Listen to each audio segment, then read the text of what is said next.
Bismillahirrahmanirrahim. Al-Fatihah ila ruhi Sayyidina Rasulillah sallallahu alaihi wa alihi wa sahbihi wa sallam.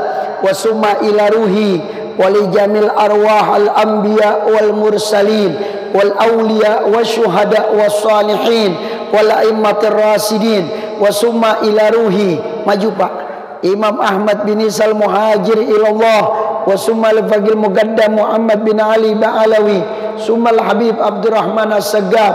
Wa Syawmar Muhdar, Syawbakar As-Sakran, Syawbakar bin Salim, wa Akil bin Salim. Wa summa larul Habib Umar bin Abdurrahman Al-Attas, Al-Habib Abdullah bin Alawi Al-Haddad. Wa Sya'ali Baras wa usulihim wa furu'ihim. Wa summa ila ruhi Profesor Dr. Sayyid Muhammad bin Alawi Al-Maliki. Wa summa larul Habib Hasan wa Salim bin Abdullah Ash-Shatiri. Wa summa Habib Abdul Ghaib bin Ahmad As-Saggab wa usulihim wa furu'ihim wa walidina wa walidikum. Ayo sebutin nama kedua orang tua kita, kakek dan nenek kita. Sebutin namanya, ibunya, bapaknya, kakek, nenek, istri, suami, anak-anaknya. Ini doa bapak nih mustajabah nih, doa ibu mustajabah, doa pemuda-pemudi anak-anak antum sebagai orang yang menuntut ilmu, doa mustajabah. Al-Habib Zaid bin Muhsin bin Salim bin Muhammad bin Abdurrahman bin Abdullah bin Husain bin Ali bin Muhsin bin Husain bin Umar bin Abdurrahman Al-Attas bin Agil bin Salim bin Abdullah bin Abdurrahman bin Abdullah bin Abdurrahman As-Saggab bin Muhammad Maulud Dawileh bin Ali bin Alawil Guyur bin Muhammad Faqihil Mugaddam bin Ali bin Muhammad Sahibul Marbat bin Ali Qassam bin Alawi bin Muhammad bin Alawi bin Ubaidillah bin Ahmad Al-Muhajir bin Isa Ar-Rumi bin Muhammad Nagib bin Ali Uraidi bin Ja'far As-Sadiq bin Muhammad Bagir bin Ali Zainal Abidin bin Husain Sayyidi Syababi Ahlil Jannah bin Ali ibnu Abi Talib bin Fatimah Sayyidi Nisa'il Alamin binti Muhammad Sayyidil Anbiya ul Mursalin Sarifah Fatmah binti Husain bin Muhammad bin Muhsin Al-Attas, Sarifah Hasan bin Salim Al-Attas, Sarifah Salma binti Muhsin bin Salim Al-Attas, Sarifah Aida binti Hasan Al-Attas, Sarifah Zahra binti Sarifah Nur, Sarifah Aisyah binti Muhsin bin Salim Al-Attas, Zawjati Sarifah Alawiyah binti Hasan bin Salim Al-Attas, Muhammad Hasan Husain wa Fatimah wa Abu Bakar. Dan kita berdoa untuk pengarang kitab yang kita baca, yaitu kitab Riyadus Shalihin yang dikarang oleh Imam Nawawi. Mudah-mudahan insya Allah kitab ini membawa keberkahan untuk kita, kehidupan di dunia dan di akhirat, bijahi nabiyina wa habibina. Dan kita minta kepada Allah, mudah-mudahan Allah turunkan hujan kepada kita. Allah turunkan hujan, Allah turunkan hujan, hujan yang besar, hujan yang lebat, hujan yang memberikan keberkahan, bijahi nabiyina wa habibina Rasulullah sallallahu alaihi wasallam. Bisiril Fatihah. A'udzu billahi minasyaitonir rajim. Bismillahirrahmanirrahim. Alhamdulillahi rabbil alamin. Arrahmanir rahim. Maliki yaumiddin. Iyyaka na'budu wa iyyaka nasta'in.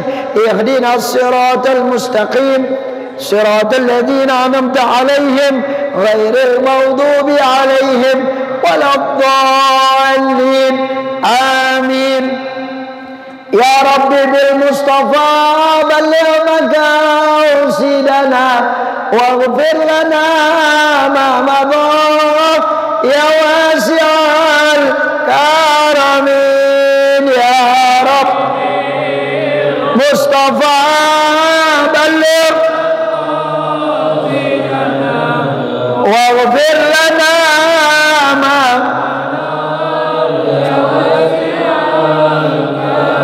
Maulaya salli wa sallim daiman abada ala habibika khairil halki kullihim ya Rabb.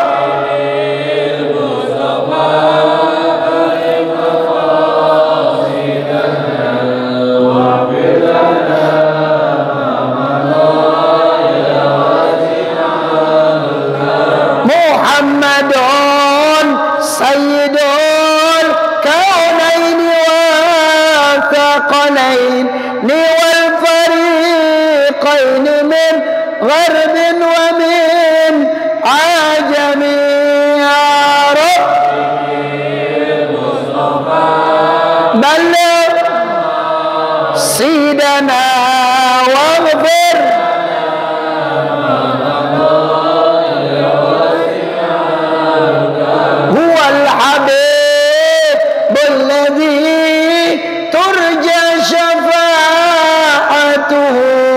لكل أول من الأحوال مقتحم يا رب.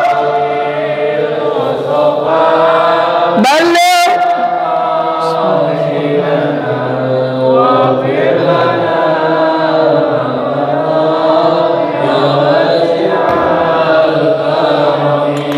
يا فإن فضل رسول الله ليس له عدا فيعرب عنه ناطق بفمه يا رب. بلغ مكان واغفر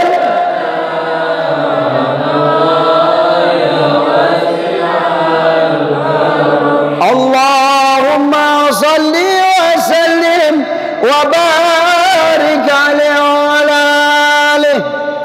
Bismillahirrahmanirrahim. Assalamualaikum warahmatullahi wabarakatuh. Waalaikumsalam warahmatullahi wabarakatuh. Alhamdulillah wassalatu wassalam ala Rasulillah Sayyidina wa habibina wa syafi'ina wa qurrati a'yunina wa maulana Muhammadin wa ala alihi wa sahbihi wa man tabi'ahum bi ihsan ila yaumiddin. Amma ba'du. Tidak terasa sebulan yang lalu kita pengajian minggu pertama, hari Minggu malam Senin. Sekarang kita ketemu lagi di bulan Oktober, di minggu pertama. Mudah-mudahan insya Allah pertemuan demi pertemuan akan mengangkat derajat kita di hadapan Allah Subhanahu Wa Taala. Pertemuan ini bukan sembarangan. Pertemuan ini adalah merupakan silaturahmi.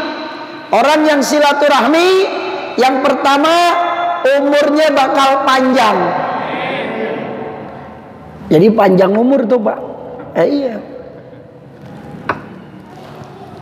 Orang-orang dulu tuh dia kadang tiap minggu datengin keluarganya, yang anak datengin orang tuanya. Jangan orang tua datengin anak. Jangan. Kebalik ya. Maka kata Nabi nanti akhir zaman itu banyak anak menjadikan orang tuanya sebagai pembantu. Udah kelihatan apa kayak? Udah kelihatan kan?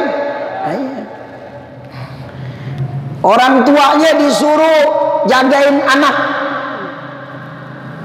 orang tuanya disuruh jagain rumah. Udah kelihatan.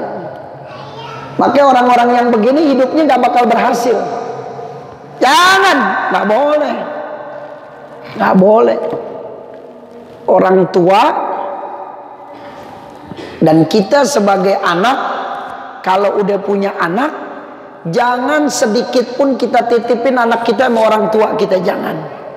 Jangan. Jangan bikin beban orang tua.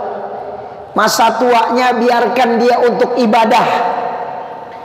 Jangan banyakin masalah buat orang tua kita. Kesian mereka. Kadang ada anak yang Masya Allah Pak, dia tahan masalah rumah tangganya agar orang tuanya jangan sampai tahu. Kalau sampai tahu, maka orang tuanya kepikiran, orang tuanya kepusingan. Itu udah Nabi bilang, nanti akhir zaman banyak anak yang jadiin orang tuanya sebagai pembantu.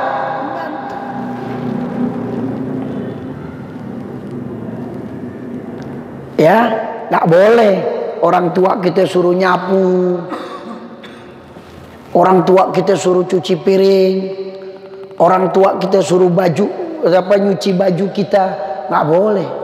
Nah, maka silaturahmi itu keutamaannya panjang umur. Yang kedua, rizkinya berkah. Rizkinya berkah, walaupun sedikit tapi berkah. Banyak orang kan rizkinya banyak, tapi nggak ada berkah. Maksudnya berkah apa, Beb? Berkah itu dia dapat rizki, bertambah kebaikannya. Kebaikannya semakin bertambah. Itu namanya berkah.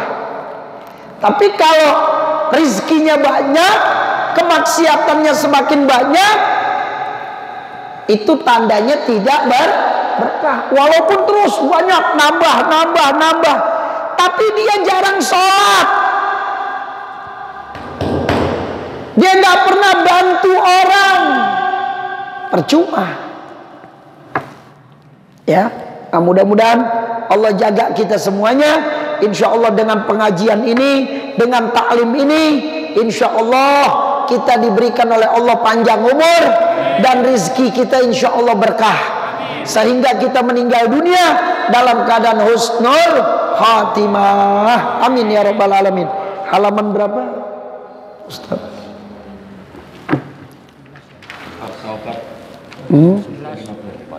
Hadis kelima,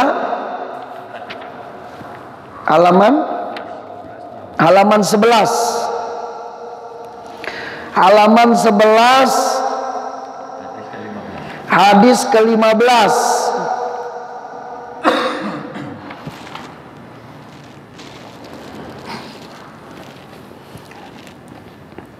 Hadis ke-15, yaitu Habib baca ya, agak cepat nanti artinya dibaca. Radhiyallahu ankum wa qala radhiyallahu an wa nafa'na fid dini wad dunya wal akhirah.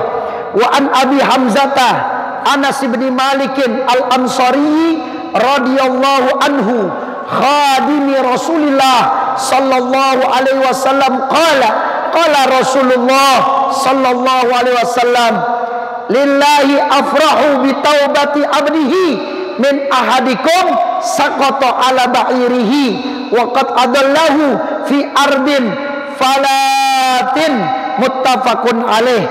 Wa fi riwayat lil Muslim, lillahi asyaddu farhan bi taubati abdihi hina yatubu ilaihi min ahadikum kana ala rahilatihi bi ardin falatin fanfalatat minhu wa alaiha ta'amuhu wa syarabuhu fa ayisa minha fa ata syajaratan fastaja'a fi dhilliha wa qad ayisa min rahalatihi fa bainama huwa kadzalik idh huwa biha qa'imatan indahu fa akhadha bi khitamiha summa qala min syiddatil farah Allahumma anta abdi wa ana rabbuka akhta'a min syiddatil farah. Artinya, dari Abu Hamzah Anas bin Malik al-Ansari radhiyallahu anhu, pelayan Rasulullah sallallahu alaihi wasallam yang berkata, Rasulullah sallallahu alaihi wasallam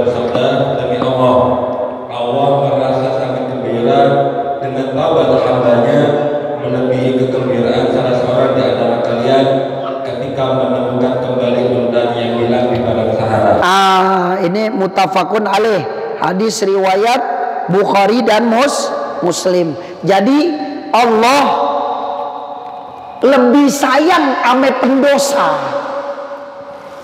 Allah lebih sayang ama pendosa yang mau bertobat ketimbang orang yang rajin sholat, rajin ibadahnya, tapi nggak mau bertobat. Lihat, Allah lebih senang kepada orang yang pembuat dosa dan dia mau bertobat. Sebagaimana Anda punya ontak, ontaknya hilang, tahu-tahu ketemu, girang enggak? Girang enggak? Mobilnya hilang, mobil hilang, tahu-tahu ketemu, seneng enggak? Kayak begitu Allah senengnya.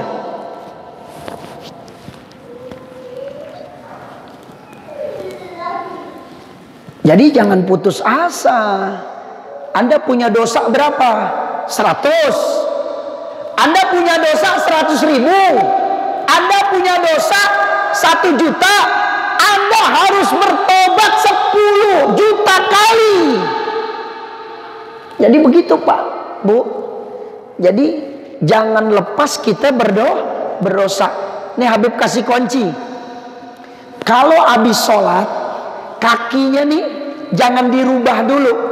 Sebelum membaca Astaghfirullahaladzim, Astaghfirullahaladzim, Astaghfirullahaladzim, alladzi la ilaha illa huwal hayyul qayyum wa atubu ilaik. La ilaha illallah wahdahu la syarikalah, lahul mulku wa lahul hamdu yuhyi wa yumit wa huwa ala kulli syai'in qadir. Wala haula wala quwata illa billahil alil azim. Ini jangan dirubah.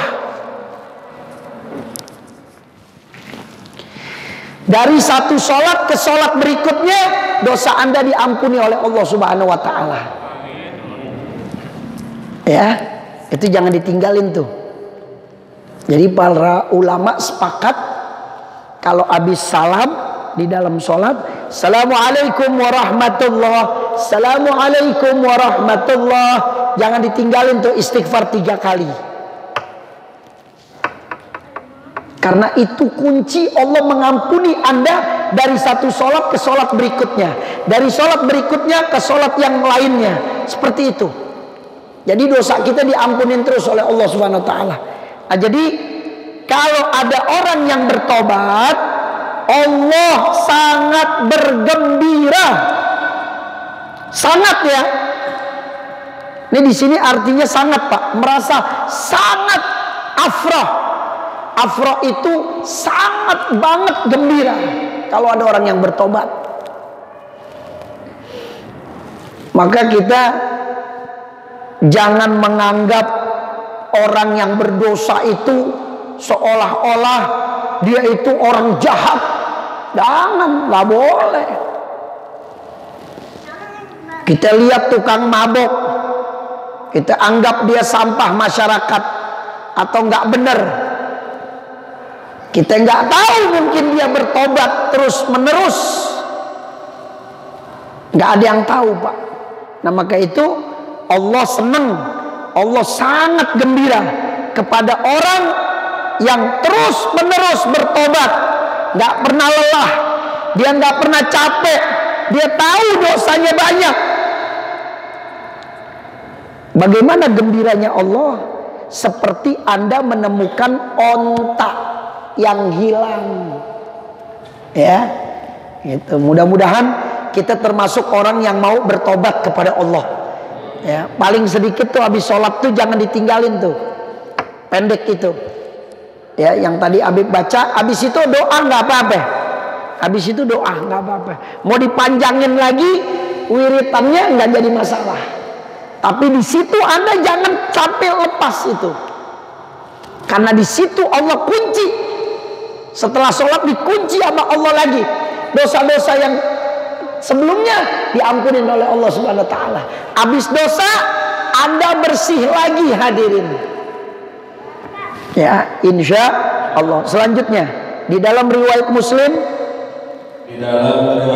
disebutkan sesungguhnya Allah lebih gembira menerima taubat hambanya ketika ia bertobat kepadanya. Allah Melebihi dari kegembiraan seseorang di antara kamu sekalian yang berkendaraan di tengah-tengah padang pasir, kemudian hewan yang dikendarainya itu lari meninggalkannya dengan membawa bekal makanan dan minumannya.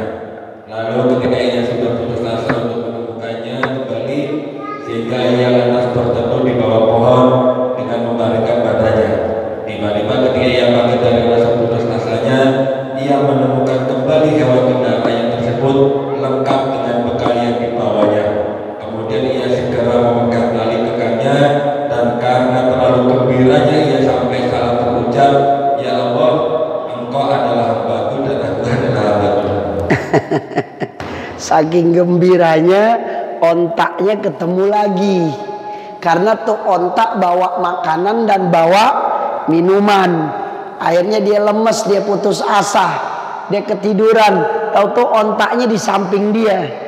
Ya, sampai saking girangnya dia bilang, Allahumma anta abdi, ya Allah engkau adalah hambaku. Ya, Masya Allah. Wa ana rabbuka, dan saya adalah Tuhanmu. Saking gembira. Salah nyebut. Kan seharusnya ya Allah engkau adalah Tuhanku dan aku adalah hambamu. Selanjutnya, ada pertanyaan nggak tentang taubat? Kalau nggak ada kita lanjutin. Ini kita masih banyak nih, Ustadz Irfan, nih Pak Haji, masih banyak. Riyadus Shalihin, ya. Wa an Abi Musa Abdullah bin Qais al-Asy'ari radhiyallahu anhu anin Nabi sallallahu alaihi wasallam qala inna Allah ta'ala yabsutu yadahu bil-lail liyatuba musii'un nahar wa yabsutu yadahu bin-nahar liyatuba musii'al lail hatta tatlu asy-syamsu min maghribiha, rawahul Muslim. Silakan. Dari Abu Musa Abdullah bin Qais al-Asy'ari radhiyallahu anhu, dari Nabi sallallahu alaihi wasallam, beliau bersabda, sesungguhnya Allah Subhanahu wa taala selalu membuka tangannya pada waktu malam supaya orang yang bersalah pada siang hari mau bertobat. Ya Allah. Allah juga membuka tangannya pada siang hari supaya orang yang bersalah pada malam hari mau bertobat sampai matahari terbit dari barat. Lo lihat tuh, gimana Allah nggak sayang sama kita.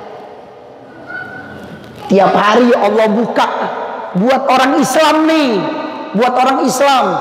Tiap hari masuk malam Allah buka, mana hamba-hambaku yang minta ampun, aku akan ampuni. Masuk lagi mau maghrib, Allah buka lagi habis asar. Ayo siapa yang mau minta maaf, yang mau minta ampun, ayo bertobat, aku terima tobatnya.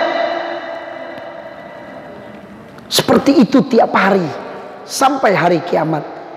Wa an Abi Hurairah radhiyallahu an qala Rasulullah sallallahu alaihi wasallam man taba qabla an tatlu asy-syamsu min maghribiha taballahu alaihi, rawahul Muslim. Silakan. Dari Abu Hurairah radhiyallahu anhu, ia berkata, Rasulullah sallallahu alaihi wasallam bersabda, barang siapa bertobat sebelum matahari terbit dari barat, niscaya Allah masih berkenan menerima taubatnya. Allahu Akbar. Ya.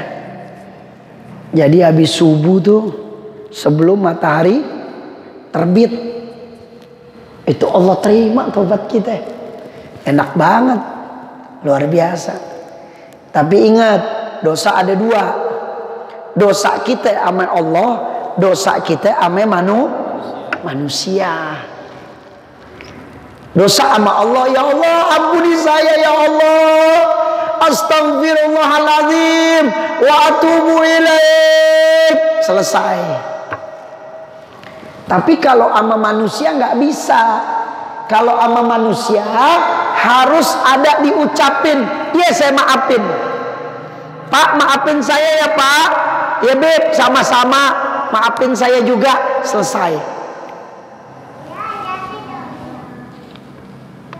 Atau saya punya salah sama Haji Irfan, saya malu sama dia kalau ketemu, karena saya punya salah banyak. Dan kalau saya minta maaf, tentu dia nggak bakal maafin saya, dan pasti bakal ribut lagi. Akhirnya saya datang ke ketua DKM, ya, ana bilang, Ustadz, saya punya salah sama Pak Haji Irfan, tolong dong antum sampein permintaan maaf saya. Ya, Haji Irfan kan sukanya susu kambing. Nih saya beliin susu kambing 1 ember, tolong kasih Haji Irfan. Datang tuh, Assalamualaikum. Waalaikumsalam. Haji Irfan, susu kambing nih. Wah, tumben lo bawa susu kambing. Iya, yuk minum bareng yuk. Wah, minum. Habis minum girang. Haji Irfan, kenapa? Kata ketua DKM nih, susunya enak gak? Wah, enak banget nih. Kambingannya kalah.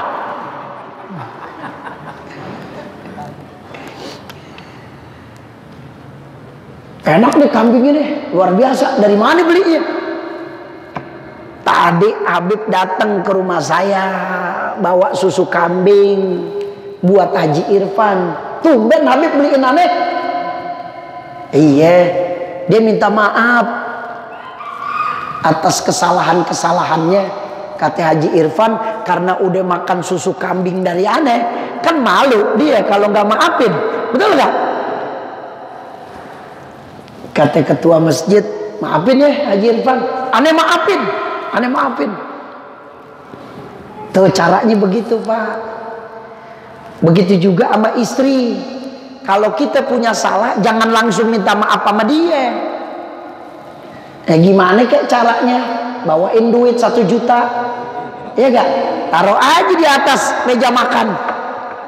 Kalau nggak, taruh di tempat tidur.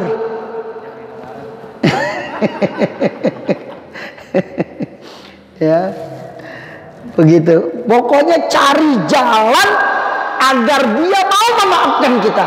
Kalau belum dimaafkan, dibawa sampai mati tuh. Hati-hati. Hati-hati yang punya kesalahan sama orang-orang yang dulu-dulu, minta diridoin. Kalau enggak, terus tuh, ya, dosa jariah namanya. Ada amal jariah, ada dosa jariah. Hati-hati tuh. Minta maaf. Kita pernah zolimin orang, kita pernah sakitin orang. Mudah-mudahan orang-orang yang pernah kita sakiti, yang pernah kita zolimi, mereka memaafkan kita. Amin ya rabbal alamin. Selanjutnya, wa an abi, hadis yang ke-18. Wa an abi Abdurrahman bin Abdullah bin Umar ibn al-Khattab radhiyallahu anhuma anin Nabi sallallahu alaihi wasallam qala innallaha azza wa jal yaqbalu taubatal abdi ma lam yugharghir. Rawahu Tirmidzi wa qala hadisun hasan. Silakan. Dari Abdullah bin Umar bin Khattab radhiyallahu anhu. Dari Nabi sallallahu alaihi wasallam. Allahumma shalli wa sallim alaihi. Sesungguhnya Allah yang Maha Mulia lagi Maha Agung menerima taubat seseorang sebelum nyawanya sampai di tenggorokan. Nah, jadi Allah menerima taubat sampai yugharghir. Yugharghir itu tenggorokan. Sebenarnya tenggorokan dari bahasa Arab tuh, ghor-ghor. Tenggorokan itu bahasa Arab. Jadi Allah menerima taubat kita sampai di ujung tenggorokan. Maksudnya apa? Sampai akhir hayat.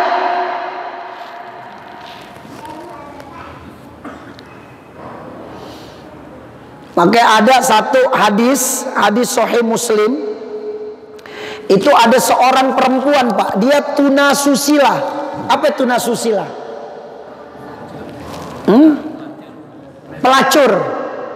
Ada satu orang perempuan, bahasanya keren nih, tunasusila. Atau kalau bahasa kita pelacur, jablay. Bahasa kasarnya jablay. Suatu ketika ini perempuan pulang. Habis pulang lihat seekor anjing. Nah, kalau hewan yang bernama anjing itu kalau dia haus lidahnya kan keluar. Seperti itu tuh. Keluar lidahnya. Ini perempuan lihat ini anjing haus. Dia copot sepatunya. Dia copot sepatunya, dia ikat, dibuka kerudungannya, ada sumur, dia masukin tuh kerudungannya sama sepatunya, biar sepatunya terisi dengan air. Tek, dimasukin ke dalam. Habis dimasukin ke dalam, dikasih minum tuh anjing yang kehausan. Apa yang terjadi? Dia bilang, ya Allah, ampuni dosa saya ya Allah. Dia sebut la ilaha illallah, meninggal. Ternyata perempuan itu berada di dalam surga. Maka kita ame orang yang berbuat dosa, ya, jangan kita tekan terus, jangan kita sakitin terus. Oh, dia ini dulu tukang mabok, dia dulu tukang ini, tukang itu. Jangan. Mungkin bisa jadi dia lebih mulia ketimbang kita, hadirin. Mungkin dulunya dia pemabok, dia pejudi, dia berzina. Ternyata dia tiap hari bertobat, memohon kepada Allah. Akhirnya tobatnya diterima sama Allah Subhanahu wa taala. Lihat tuh, kayak tadi perempuan pelacur, itu hadis tuh. Ya, mudah-mudahan Allah angkat derajat kita, Allah ampuni dosa-dosa kita. Selanjutnya, ini hadisnya agak panjang. Habib baca pelan-pelan. Wa anzir ibni Hubaishin qala ataitu Safwan bin As-Salin radhiyallahu anhu as'aluhu anil mashi alal khuffain faqala ma jaa bika ya zir faqultu ibtigha al ilmi faqala innal malaikata tad'u ajnihataha li talibil ilmi ridan bima yatlubu faqultu innahu qad haqqa fi sadri al mashu alal khuffain ba'dal khawati'i wal baul wa kuntu imra'an min ashabin nabi sallallahu alaihi wasallam fajitu as'aluka hal sami'tahu yadhkuru fi dhalika syai' qala na'am kana ya'muruna idza kunna safaran aw musafirin alla nanzi'a khifafana salasata ayyam wa layaliyahunna illa min janabatin lakin min khati'in wa baulin wa naumin faqultu hal sami'tahu yadhkuru fil hawa syai'an qala na'am kunna ma'a rasulillah sallallahu alaihi wasallam fi safarin fabaina nahnu indahu idh nadahu a'rabiyyun bi sautin lahu jahwariyyin ya Muhammad fa'ajabahu Rasulullah sallallahu alaihi wasallam nahwan min sautihi ha'um faqultu lahu waihaka ughbut min sautika fa innaka indan nabi sallallahu alaihi wasallam wa qad nuhita an hadha faqala wallahi la aghbut qala al-a'rabi al-mar'u yuhibbul qauma wa lamma yalhaq bihim qala an-nabiy sallallahu alaihi wasallam al-mar'u ma'a man ahabba yaumal qiyamah fama zala yuhaddisuna hatta dzakara baban minal maghrib fasiratu ardihi aw yasirul rakibu fi ardihi arba'in aw sab'in aman qala Sufyanu ahadur ruwat qibala syam khalaqahu Allah ta'ala yawma khalaqas samawati wal ard maftuhan litaubah la yughlaq hatta tatlu asy-syamsu minhu rawahu Tirmidzi wa ghairuhu wa qala hadisun hasanun sahih. Ayo dari Zir. Dia berkata, saya menemui Safwan bin As-Salih radhiyallahu anhu untuk menanyakan tentang musafuf. Dia bertanya, "Apa kamu kesini, Zir?" Saya menjawab, "Untuk mencari ilmu."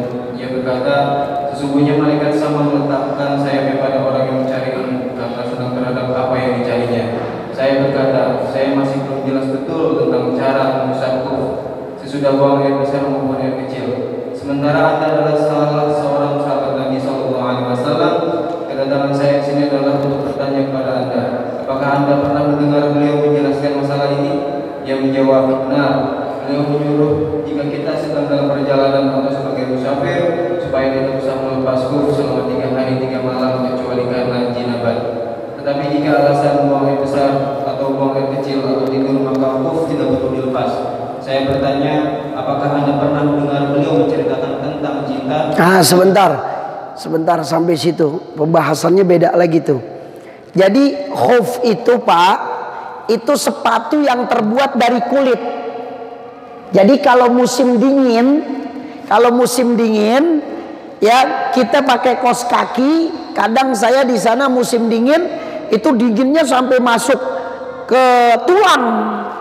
Nggak ada apa namanya salju, nggak ada salju. Musim dingin nggak turun salju, tidak, tapi dingin luar biasa. Itu biasanya saya kalau tidur itu pakai kaos kaki 3, jaket dalamannya 3, luarnya 1, jadi 4 jaket kita pakai. Saking dinginnya. Nah di luar kaos kaki yang 3 lapis itu saya pakai khuf. Khuf itu sepatu yang terbuat dari kulit. Nah maka kalau udah pakai itu, orang yang musafir nggak perlu dibuka, walaupun dia dalam keadaan artinya batal, kencing, buang air besar, jangan dibuka. Kecuali jinabah, kecuali junub, baru dibuka karena dia wajib mandi. Nah di sini yang kita ambil manfaatnya. Udah azan nih. Berapa menit lagi tuh? Masih lama, 14 menit. Ya, masih lama 14 menit. Memang saya udah izin sama ketua masjid, kalau habis azan maghrib saya tuh langsung qomat. Jadi kalau pas pengajian saya jangan kaget kalau habis azan langsung qomat. Ini nggak kayak biasanya deh, ya. Kok langsung qomat sih? Gitu. Saya terlambat nih, makanya jangan terlambat. Gitu. Saya udah izin sama pengurus masjidnya, karena saya lebih mementingkan menuntut ilmu. Waktunya digunakan untuk menuntut ilmu. Karena sholat qobliyah maghrib hukumnya sunnah ghairu muakkad, nggak ditekankan. Menuntut ilmu hukumnya apa? Fardu ain. Setiap individu wajib, pahalanya lebih besar ketimbang sholat sunnah ghairu muakkad. Paham ya?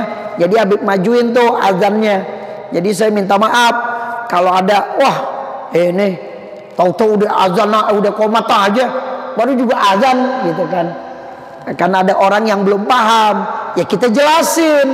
Nah jadi kalau udah jelas begini, oh iya, Habib lebih mementingkan fardu ainnya, menuntut ilmunya ketimbang sholat sunnah. Sholat sunnah bisa diqadha, habis isya juga boleh.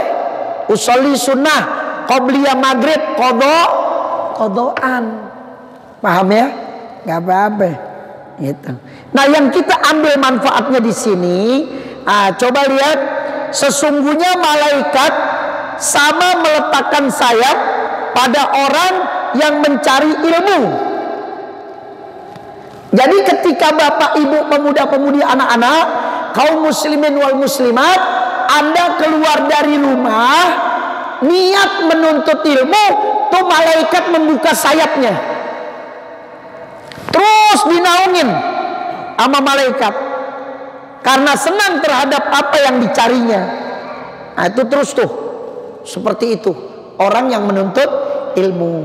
Antar kalau udah masuk ke dalam majelis ilmu, dia tungguin dia di depan.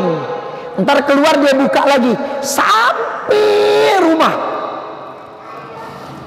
Maka perjalanan bapak dari rumah ibu perjalanan dari rumah menuju ke majelis ilmu itu dinaungi sama malaikat. Maksudnya apa, Beb? Malaikat beristighfar, ya Allah, kalau orang yang jalan dari rumahnya menuntut ilmu, ampuni dosanya, ampuni dosanya, ampuni dosanya sampai balik ke rumah. Ya, mudah-mudahan Allah ampunin dosa kita. Nah, ini bapak ibu nih ntar pulang nih malaikat buka sayapnya lagi tuh. Cuman kita nggak melihat. Nah, ini hadis sahih. Selanjutnya, saya bertanya, apakah Anda pernah mendengar beliau menceritakan tentang cinta? Allah. Ia menjawab, benar. Kami pernah bersama beliau dalam salah satu perjalanan. Kemudian tiba-tiba ada seorang muslim memanggil dengan suara keras, "Wahai Muhammad." Beliau menjawabnya dengan tekanan suara yang sama, "Ambillah." Saya berkata kepada orang musuh itu, "Coba rendahkan suaramu, karena kamu sedang berhadapan dengan Nabi. Sesungguhnya kamu dilarang berkata seperti itu." Ia menjawab, "Demi Allah, saya tidak bisa merendahkan suara." Lebih lanjut, ia mengatakan, "Seseorang mencintai suatu kaum, apa ia bisa bergabung dengan mereka?" Beliau bersabda, "Seseorang itu akan bersama orang yang ia cintainya nanti pada hari kiamat." Subhanallah. Beliau terus bercerita kepada kami sampai akhirnya beliau menceritakan tentang sebuah pintu di sebelah barat yang sangat luas sekali dan yang jaraknya memakan waktu perjalanan berkendaraan selama 40 atau 70 tahun. Sufyan, salah seorang perawi dari Syria, mengatakan bahwa Allah Subhanahu wa taala menciptakan pintu itu bersamaan dengan Dia menciptakan langit dan bumi. Pintu ini selalu terbuka untuk menerima taubat dan tidak akan ditutup sebelum matahari terbit dari barat. Subhanallah. Ya. Jadi sampai hari kiamat pintu tobat masih ada. Allah nggak bakal tutup. Jadi orang-orang yang bertobat, orang-orang yang banyak dosa, justru Allah lebih dekat sama dia. Kenapa? Ditunggu. Ayo bertobat, ayo bertobat, ayo bertobat. Ya. Nah, maka kita minta sama Allah biar kita tiap hari bisa bertobat kepada Allah. Ya, kita minta sama Allah sebelum Allah mencabut nyawa kita, kita bertobat kepada Allah Subhanahu wa taala. Baik, Habib lanjutin satu hadis lagi ya, ada 8 menit. Wa an Abi Sa'id bin Malik bin Sinan al-Khudri radhiyallahu anhu anna an-nabiy sallallahu alaihi wasallam qala kana fi man kana qablakum rajulun qatala tis'atan wa tis'ina nafsan fasa'ala an a'lami ahli al-ardi fadulla ala rahibin fa'atahu faqala innahu qatala tis'atan wa tis'ina nafsan fahallahu min taubah faqala la faqatalahu fakammala bihi mi'atan summa sa'ala an a'lami ahli al-ardi fadulla ala rajulin alimin faqala innahu qatala mi'ata nafsin fa'allahu min taubah faqala na'am wa man ya'ulu bainahu wa baina taubah intalik ila ardi kadha wa kadha fa inna biya unasan ya'buduna Allah ta'ala fa'budillaha ma'ahum wa la tarji ila ardika fa innaha ardu su'in fantalaqa hatta idza nasafa tariq atahul maut fakhtasamat fihi malaikatur rahmah wa malaikatul azab faqala malaikatur rahmah jaa taiban muqbilan biqalbihi ila Allah ta'ala wa qalat malaikatul azab innahu lam ya'mal khairan qat fa'atahu malakun fi surati adamiyyin faja'alahu bainahum ay hakaman faqala kisu ma bainal aradaini fa ila ayyatihima kana adna fahuwa lahu faqasu fawajaduhu adna ilal ardi allati arada faqabadathu malaikatur rahmah muttafaqun alaih wa fi riwayatin fi sahih fakana ilal qaryati salihati aqrab bishibrin faju'ila min ahliha wa fi riwayatin fi sahih fa auha Allah ta'ala ila hadhihi antaba abi anta ba'adi wa ila hadi anta qarrabi wa qala qisu ma bainahuma fawajaduhu ila hadi aqraba bi shibrin faghufira lahu wa fi riwayatin fana'a bi sadrihi nahwaha wallahu a'lam bisawab. Ayo. Dari Abu Sa'id Ibnu Malik Ibnu Sinan Al-Khudri radhiyallahu anhu bahwasanya Nabi sallallahu alaihi wasallam bersabda, terjadi di tengah-tengah generasi sebelum kalian dahulu ada seseorang sudah membunuh 99 nyawa. Dia bertanya ke saya, "Marilah seorang orang di antara penduduk bumi." Setelah ditunjukkan kepada seorang rahib, ia segera menemui si rahib itu. Ia mengatakan bahwa ia telah membunuh 99 nyawa. Apakah ia masih punya kesempatan untuk bertobat? Ternyata si rahib menjawab tidak, sehingga genap 100 nyawa yang sudah dibunuhnya. Kemudian ia bertanya lagi tentang seorang ulama di bumi ini.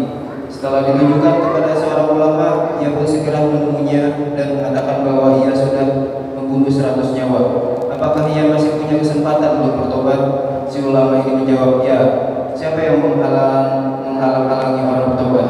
Pergilah ke daerah ini, karena di sana terdapat orang-orang yang rajin beribadah kepada Allah Subhanahu wa taala. Beribadahlah kepada Allah bersama mereka dan janganlah kembali ke daerahmu yang sudah rusak dan buruk. Ia pun berangkat, tetapi ketika baru menempuh separuh perjalanan, maut menghampirinya. Malaikat rahmat dan malaikat azab saling bertengkar memperebutkannya. Malaikat rahmat berkata, orang ini pergi dalam keadaan bertobat dan menghadapkan hatinya kepada Allah. Malaikat azab menyangka ia sama sekali tidak pernah melakukan amal kebaikan. Akhirnya ada malaikat yang menjelma manusia turun mendatangi mereka berdua, dan oleh mereka yang sepakat dijadikan sebagai hakim yang akan memutuskan. Malaikat itu berkata, ukurlah jarak antara dua daerah, mana yang lebih dekat dengan tempat meninggalnya orang ini, maka itulah bagiannya. Kedua malaikat itu lalu mengukur. Ternyata mereka mendapati bahwa si pembunuh itu lebih dekat ke daerah yang dituju, sehingga malaikat rahmatlah yang berhak mengambil roh orang tersebut. Dalam riwayat lain pada kitab Asy-Syafi disebutkan jaraknya lebih dekat sejengkal yang menuju ke tempat tujuannya, sehingga ia dimasukkan dalam kelompok mereka. Muttafaqun. Hadis riwayat Bukhari dan Muslim. Dalam riwayat lain pada kitab yang sama juga disebutkan, kemudian Allah Subhanahu wa taala menyuruh kepada daerah hitam itu supaya menjauh, menyuruh kepada daerah yang baik itu supaya mendekat, dan menyuruh supaya para malaikat mengukurnya. Kemudian mereka mendapati daerah yang baik itu sejengkal lebih dekat, sehingga akhirnya ia diampuni. Dan dalam riwayat yang lain disebutkan Allah mencontohkan hatinya untuk menuju ke daerah yang baik. Wallahu a'lam bisawab. Nih lihat Habib, ini orang, ya, Bapak bisa berdiri, maaf.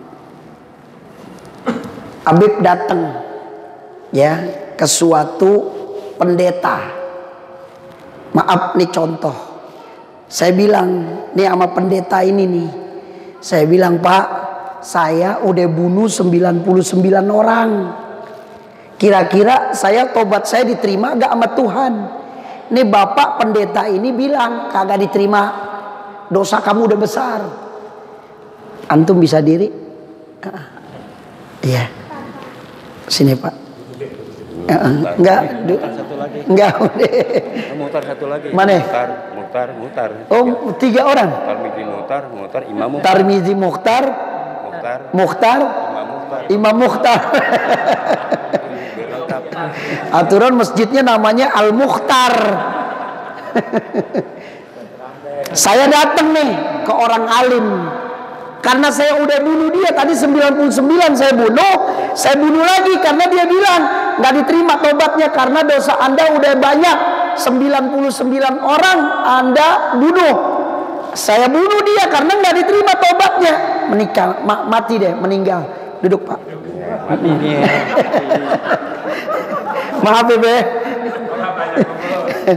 Saya bilang nih sama orang alim, Ustadz, saya udah bunuh 100 orang. Kira-kira dosa saya diampunin gak nih Ustadz? Ustadz bilang, siapa yang tidak mengampuni dosa Anda? Sedangkan Allah Maha penerima taubat dan Allah mengampuni semua dosa orang. Apapun yang ia lakukan selama dia mau bertobat, maka diampuni dosanya oleh Allah Subhanahu wa taala. Nih orang alim bilang, kamu pergi tuh ke kampung sana, ya. Taruh deh, kampung apa namanya? Ganceng. Kata orang alim nih, pergi ke Ganceng sana. Banyak orang alim, pengajiannya nggak berhenti-berhenti. Tiap hari kan ya? Tiap hari ada? Iya, mana ada masjid yang tiap hari pengajian? Lah kita lihat, Masya Allah tuh Habibnya, Ustadznya banyak banget. Ada kali 18 orang, ya. 15. Pergi ke sana. Saya nih disuruh sama orang alim ini. Saya jalan. Kebetulan saya tinggal di Cilangkap. Tinggal di Cilangkap. Nih orang alim bilang, no ke Ganceng sono. Banyak orang alim, banyak orang soleh. Nah, orang-orang soleh di sini, tempat saya Cilangkap, gembongnya maksiat, tempat maksiat. Kata Ustadz ini, jalan kamu ke kampung Ganceng tuh, banyak orang-orang soleh. Saya jalan sampai di pertengahan saya meninggal dunia. Akhirnya nih malaikat bingung, kemana nih dibawa nih? Mau dibawa ke neraka apa ke surga? Bingung nih dua malaikat nih. Nah, Allah utus malaikat dijadikan sebagai manusia, berbentuk manusia. Katanya malaikat yang berbentuk manusia, ada apa? Ini ada orang meninggal nih. Kita bingung, masuk surga apa neraka? Nah, kata yang malaikat rahmat, dia masuk surga. Kata yang malaikat penjaga neraka, nggak bisa, dia masuk neraka. Nah, kata malaikat yang berbentuk orang tadi, yang diutus sama Allah, lihat aja langkahnya. Langkahnya dia, mana yang lebih banyak dari Cilangkap dia tinggal, dari tempat yang banyak maksiat, menuju ke tempat Ganceng, lihat mana jaraknya yang lebih dekat. Ternyata Allah Subhanahu wa ta'ala menyuruh bumi yang ada di Ganceng agar luas sedikit. Bumi disuruh sama Allah luasin sedikit, 1 jengkal aja, biar dia masuk surga. Jadi mendekat dari orangnya. Kata malaikat, ukur, coba ukur, diukur. Ternyata dia udah masuk ke daerah Ganceng 1 jengkal sama Cilangkap. Akhirnya diukur, dia dapat 1 jengkal, lebih banyak ke Ganceng 1 jengkal, cuma 1 jengkal. Akhirnya malaikat melaporkan, ya Allah bagaimana? Kata Allah, masukkan dia ke dalam surga. Maka malaikat rahmat bawa jenazahnya, ruhnya masuk ke dalam surga. Terima kasih. Ya, nah, mudah-mudahan insya Allah langkah-langkah kita semuanya, ya, menuju kita ke tempat baik, akan mengampuni dosa-dosa kita. Ini yang dapat Habib sampaikan karena sudah azan Isya. Hadanallah wa iyyakum ajmain. Oh ya, alhamdulillah, saya tahadus binikmah, baru pulang umroh. Habib mau doain semuanya, mudah-mudahan insya Allah antum bisa berangkat haji, antum bisa berangkat umroh, antum bisa berziarah ke makam Nabi. Al-Fatihah. A'udzubillahi minasyaitonirrajim.